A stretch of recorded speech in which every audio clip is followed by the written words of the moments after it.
The glittering chandeliers of the grand ballroom cast a diamond-like shimmer over the assembled elite, each reflection a testament to the immense wealth and influence gathered for the annual Celestial Charity Gala. Tuxedos were sharp enough to cut glass, gowns flowed like rivers of silk and satin, and the air hummed with the low thrum of power, punctuated by the clinking of champagne flutes. Into this meticulously curated ocean of opulence stepped Lena Thornton, a solitary island of understated simplicity. She wore a dark forest green silk shift dress, elegant in its cut but unadorned by sequins or embroidery. Her dark hair was swept into a simple chignon, revealing delicate pearl stud earrings, her only visible jewelry. Her clutch was a well-loved soft black leather, timeless but devoid of any ostentatious logo. At 42, her beauty was carried in the intelligent sparkle of her deep blue eyes and the gentle, composed set of her lips.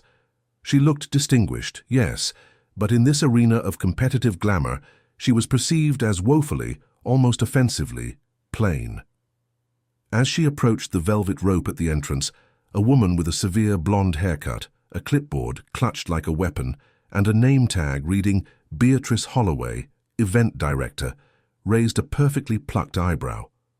Beatrice's gaze swept over Lena from head to toe, a swift, dismissive inventory that clearly found her wanting. "May I help you?" Beatrice's voice was crisp, edged with a weariness that suggested Lena was an unwelcome interruption.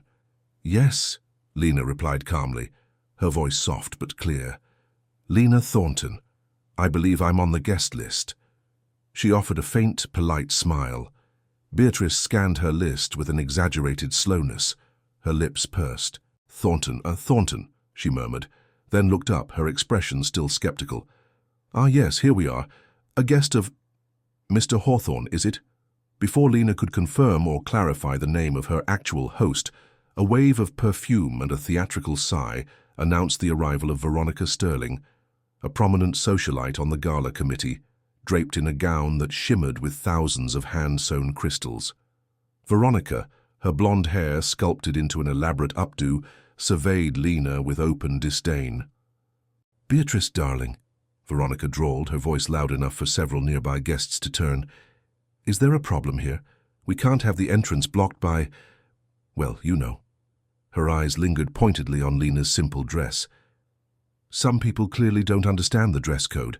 This is the Celestial Gala, not a village fete." Beatrice Holloway offered Veronica an apologetic smile. "Just confirming a guest, Veronica. Do go on in. Everything is under control." She then turned back to Lena, her tone now even colder.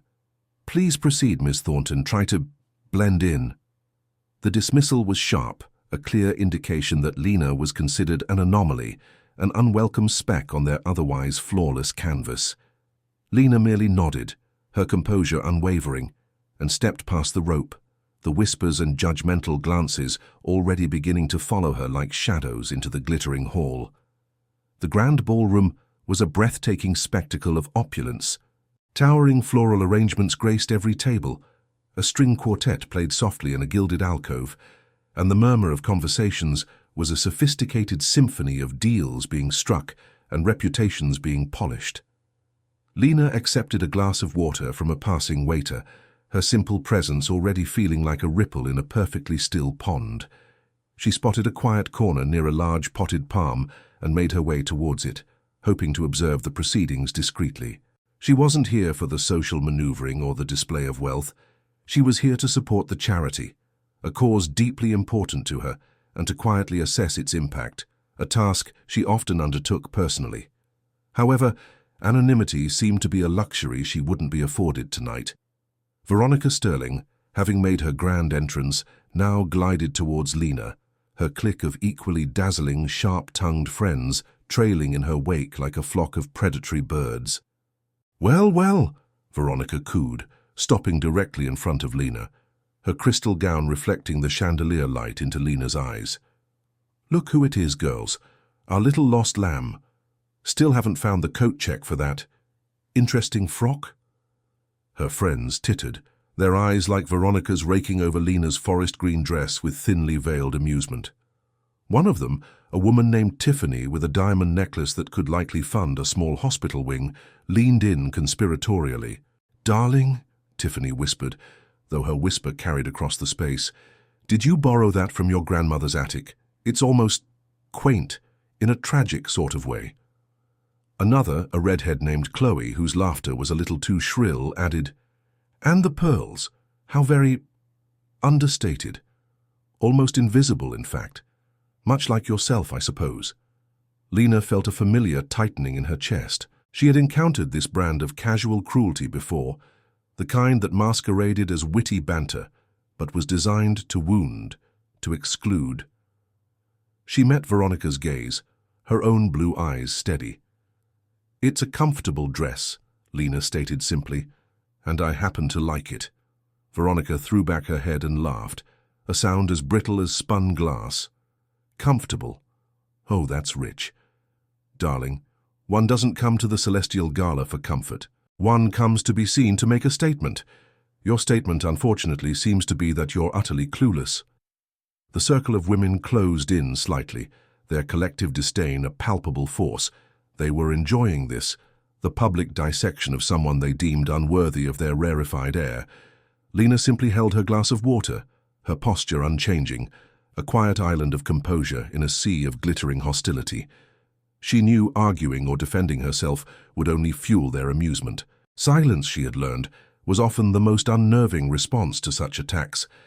The performance of judgment continued. Veronica Sterling, clearly not satisfied with Lena's lack of visible distress, decided to escalate. She caught the eye of Beatrice Holloway, who was overseeing the seating arrangements nearby, and beckoned her over with an imperious wave. "Beatrice, darling," Veronica said, her voice laced with faux concern, "I'm a little worried about our friend here." She gestured towards Lena with a sweep of her diamond-laden hand. "She seems rather overwhelmed, perhaps a bit out of her depth. I fear her presence might be unsettling to some of our more discerning guests." Beatrice, ever attuned to the whims of powerful committee members like Veronica, immediately understood the implication. Her professional smile tightened. She approached Lena, her expression now one of polite but firm efficiency. "Ms. Thornton," Beatrice began, her voice low but carrying clear authority, "I understand this is a very grand event, and perhaps the scale is a little unexpected." She paused, choosing her words carefully. "While we appreciate all our guests, the primary aim of the gala is to ensure the comfort and enjoyment of our major donors and benefactors. We wouldn't want anyone to feel out of place." Lena looked from Beatrice to Veronica, whose face was a mask of triumphant pity. "Are you asking me to leave, Ms. Holloway?" Lena asked, her voice still quiet but now edged with a cool precision. Beatrice shifted uncomfortably. "Not at all. Asking," she said, emphasizing the word. "Merely suggesting that perhaps for your own comfort, and to ensure the smooth running of the evening for everyone, it might be best if you, perhaps, made an early departure." Lena held Beatrice's gaze. "I am a guest of one of your major benefactors," she stated clearly. "I have every right to be here," Veronica scoffed. "A guest, darling, of whom the caterer? Do be serious. Names like ours open doors. A name like Thornton." She let the sentence hang, the insult clear. Beatrice took a deep breath. "Miss Thornton, I truly don't wish to cause a scene, but Mrs. Sterling is on the gala committee, and several key patrons have expressed reservations." She looked pointedly at Lena's dress. "We simply cannot risk alienating those who contribute so significantly to our cause." The message was undeniable. Lena, in her simple dress, was deemed a liability, an embarrassment to be managed, a blemish on their glittering evening. Her quiet dignity was no match for their loud, powerful prejudice. Beatrice Holloway's polite suggestion quickly hardened into a formal request. "Miss Thornton," she said, her voice now devoid of any pretense of concern, "I must insist, for the good of the event." She gestured subtly, and a tall, broad-shouldered security guard in a dark suit who had been hovering discreetly nearby stepped forward.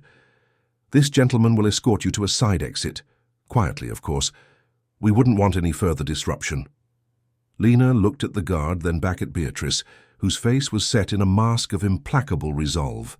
Veronica Sterling watched with undisguised glee, whispering animatedly to her friends, who were now openly smirking and even subtly taking photos with their diamond-encrusted phones.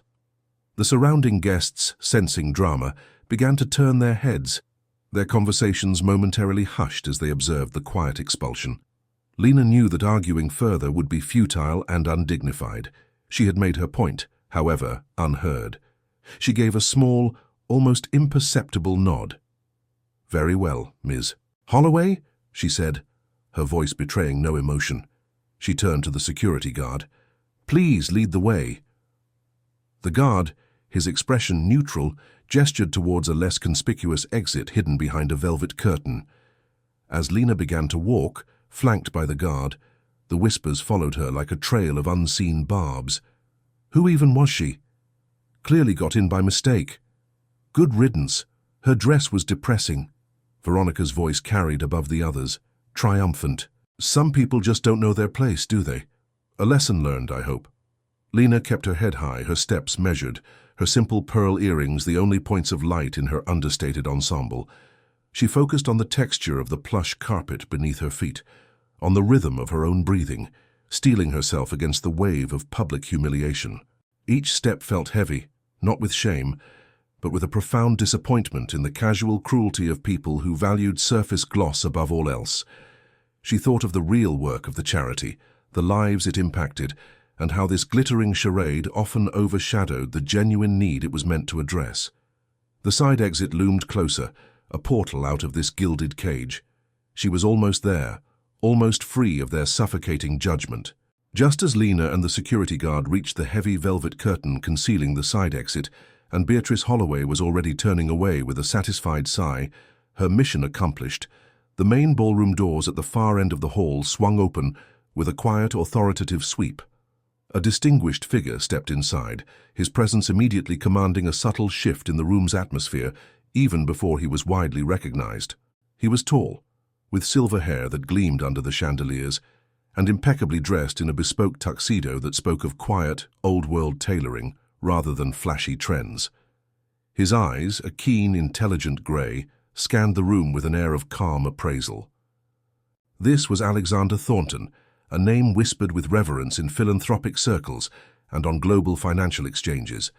A notoriously private billionaire known for his colossal, often anonymous, contributions to causes ranging from medical research to environmental conservation.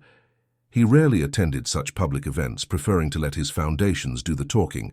His appearance tonight was unexpected, a significant coup for the Celestial Gala. He had been unavoidably delayed by an urgent international call. His gaze swept the room and then, with a slight frown, it locked onto the small procession near the side exit, his wife, Lena, being escorted by a security guard. Alexander's calm expression didn't change dramatically, but a sudden sharp intensity entered his eyes. He immediately altered his course, bypassing the fawning welcome committee that had started to move towards him, and strode directly across the vast ballroom towards Lena, his steps purposeful and swift. A hush began to fall as guests registered who was walking through their midst, and then, with dawning confusion, who he was walking towards. Beatrice Holloway, sensing the shift in attention, turned back, her eyes widening in disbelief as she saw the gala's most anticipated, most powerful benefactor making a beeline for the woman she was in the process of ejecting. Veronica Sterling and her clique, who had been preening in their perceived victory, froze mid-giggle, their expressions morphing from triumph to utter bewilderment. What on earth was happening? Alexander reached Lena just as the guard was about to pull back the curtain. "Lena?" Alexander said, his voice low but carrying easily in the sudden quiet. "Is everything all right, my dear?" He placed a gentle hand on her arm, his gaze questioning as he looked from her to the security guard, then to Beatrice Holloway, who was now hurrying towards them, her face a mask of dawning apprehension. The security guard, recognizing the immense authority that had just addressed him, immediately stepped back, his professional neutrality giving way to visible uncertainty. Beatrice Holloway arrived, breathless, her earlier composure rapidly deserting her. "Mr. Thornton," she exclaimed, forcing a bright, slightly panicked smile. "What a wonderful surprise. We are so honored to have you here tonight. We were just, assisting Mrs., your guest." Her voice trailed off as she looked from Alexander's stern, questioning face to Lena's calm, unreadable one. Alexander's gaze remained fixed on Beatrice. "Assisting her," he repeated, his voice still quiet but now edged with an unmistakable chill. "It appeared to me, Miss Holloway, that you were having my wife escorted from your gala." He enunciated each word with precision. "My wife, Lena Thornton." The words dropped into the ballroom like stones into a silent pool, the ripples of shock spreading instantaneously. His wife. Lena Thornton, the woman in the simple green dress, the woman they had scorned, dismissed, and were in the process of kicking out, was the wife of Alexander Thornton, the billionaire philanthropist, the very bedrock of their charity's funding. Veronica Sterling let out a small, strangled gasp, her hand flying to her mouth, her crystal gown suddenly feeling like a cage of mirrored shards reflecting her own ghastly mistake.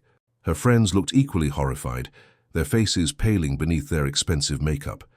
The surrounding guests who had been watching the unfolding drama with detached amusement were now utterly transfixed, their expressions a mixture of shock, disbelief, and dawning delicious horror at the social catastrophe unfolding before them. Beatrice Holloway's face crumpled. The blood drained from it, leaving her looking old and suddenly very fragile. Your wife," she stammered, her eyes darting frantically between Lena and Alexander, as if hoping one of them would negate the impossible truth. "But the name, the invitation, she didn't say—" Alexander's expression remained implacable. "My wife rarely uses her married name for such events, Miss Holloway. She prefers to attend based on her own merit and interest in the cause, not on my coattails. A concept that perhaps," his eyes flicked towards Veronica Sterling, who flinched as if struck, "is unfamiliar to some in this room." Lena finally spoke, her voice calm and steady, though a hint of weariness touched her blue eyes. "It seems there was a misunderstanding about my attire, Alexander," she said, looking at her husband. "It wasn't deemed suitable for the celestial gala." Alexander's jaw tightened almost imperceptibly. He looked back at Beatrice, then at Veronica, and the temperature in the room seemed to drop several degrees. The silence that followed Alexander Thornton's quiet, damning statement was absolute. One could have heard a diamond drop. Every eye in the grand ballroom was fixed on the small group near the side exit. Beatrice Holloway looked as though she might physically collapse. Veronica Sterling, for once in her life, was utterly speechless, her face a mask of crimson mortification. Her friends seemed to be trying to melt into the expensive wallpaper. Alexander Thornton let the weight of his words settle before he continued, his voice still low, but resonating with an authority that brooked no argument. "Ms. Holloway," he said, addressing the trembling event director, "my wife's attire is her own choice, and frankly, her taste is impeccable. It is, however, entirely irrelevant to her right to be here as an invited guest, and more importantly, as a passionate supporter of this charity, a charity to which, I might add, she personally directed my foundations to make their largest contributions over the past 5 years." Another collective gasp rippled through the crowd. Not only was she his wife, but she was the guiding force behind his legendary philanthropy towards this very organization. The irony was devastatingly thick. "Her suitability," Alexander continued, his gaze unwavering, "is measured by her compassion and her commitment, not by the label on her dress or the anachronistic judgments of a committee that seems to have forgotten the very purpose of an event like this. Charity, not a fashion parade." He then turned his steely gaze directly upon Veronica Sterling. "Mrs. Sterling," he said, his voice like ice, "your behavior tonight and that of your associates has been deplorable. You mistake elitism for elegance and cruelty for social standing. This gala is meant to support those in need, not to provide a platform for your petty snobbery." Veronica visibly shrank under his words, her eyes darting around as if seeking an escape route, but she was trapped by the collective stare of the entire ballroom. "As the primary benefactor of the celestial charity," Alexander stated, his voice now resonating through the entire hall, "I will be having a serious discussion with the board about the kind of leadership and representation it allows. Future funding from the Thornton Foundations will be entirely contingent on a radical overhaul of this committee and its approach to guests. all guests. The threat was unambiguous, its implications catastrophic for the charity if its main lifeline was cut. Beatrice Holloway let out a small, choked sob. The immediate aftermath of Alexander Thornton's pronouncements was a scene of social carnage. Beatrice Holloway began to stammer incoherent apologies, her carefully constructed professional persona shattering into a million pieces. "Mr. Thornton, Madam Thornton, I had no idea. I am so dreadfully sorry. It was a terrible mistake. I can fix this." Alexander simply looked at her, his expression unmoved. "The damage, Ms. Holloway, is done. Your judgment, or lack thereof, speaks volumes." He then turned to the security guard, who still looked bewildered. "Thank you for your service," Alexander said with a curt nod. "You may return to your post. My wife will not be leaving." The guard, relieved, practically fled. Veronica Sterling, seeing her social standing disintegrate before her very eyes, finally found her voice, though it was thin and reedy. "Alexander, Mr. Thornton, please, it was all a misunderstanding. A silly mistake. Champagne talking, perhaps." She attempted a shaky laugh that died in her throat. Her friends, Tiffany and Chloe, were now actively trying to distance themselves from her, inching away, as if Veronica had suddenly become contagious. Lena, who had remained silent throughout Alexander's address, finally spoke, her voice clear and calm, cutting through the charged atmosphere. "Mrs. Sterling," she said, addressing Veronica directly, "kindness costs nothing. Respect is not conditional on someone's attire. Perhaps that is the lesson to be taken from this evening." Her words, though softly spoken, landed with more force than any shouted accusation. They were a simple statement of truth, highlighting the profound moral failure that had just occurred. Many guests who had witnessed or participated in the earlier mockery now looked down at their own diamond-encrusted wrists and silk gowns with a newfound discomfort. The glittering facade of the gala had been stripped away, revealing an ugly core of prejudice. Alexander took Lena's arm gently. "Shall we find our table, my dear?" he asked, his voice now warm, meant only for her. "I believe we are long overdue for some champagne." He guided her away from the scene of the debacle, leaving Beatrice Holloway weeping quietly, and Veronica Sterling standing alone, utterly humiliated, the target of 100 pitying, scornful, or merely curious stares. The celestial gala, intended as a night of triumph for the charity, had become a stark lesson in social dynamics and the high cost of underestimation. As Alexander and Lena Thornton walked towards their designated table, the premier table naturally at the center of the ballroom, a path seemed to clear before them, as if by magic. Guests who had moments before been whispering about Lena's inappropriate dress now either avoided her gaze entirely, their faces flushed with embarrassment, or offered strained, overly effusive smiles. The string quartet, after a faltering pause, resumed playing, but the music seemed to hang awkwardly in the air, unable to dispel the thick cloud of social discomfort. Beatrice Holloway was being discreetly consoled by a junior staff member, her evening, and likely her career as a high-profile event director, in ruins. Veronica Sterling had vanished, presumably making a hasty retreat to salvage what little remained of her dignity, though her friends were seen whispering animatedly, no doubt recounting the tale with a mixture of horror and schadenfreude.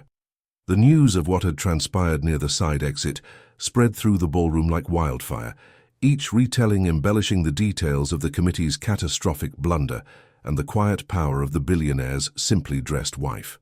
Waiters now practically tripped over themselves to offer Lena champagne, water, canapes, anything she might desire. She accepted a glass of water with a polite nod, her composure as serene as ever.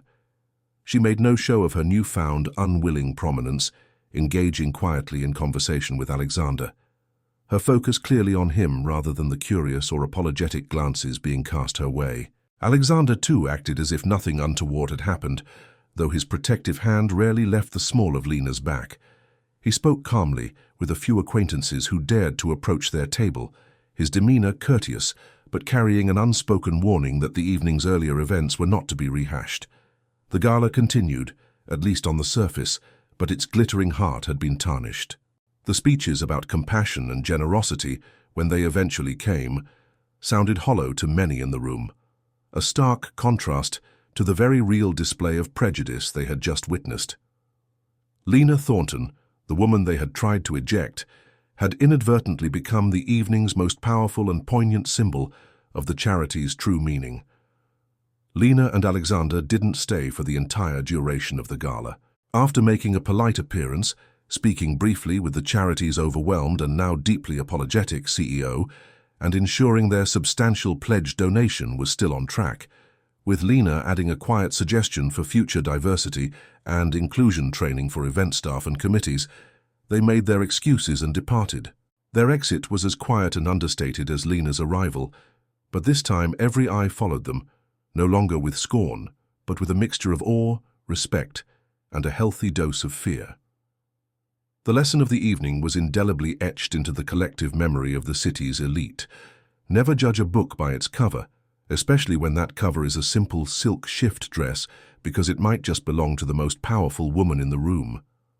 In the days that followed, Beatrice Holloway was quietly relieved of her duties as event director for the Celestial Charity Gala, her reputation irreparably damaged.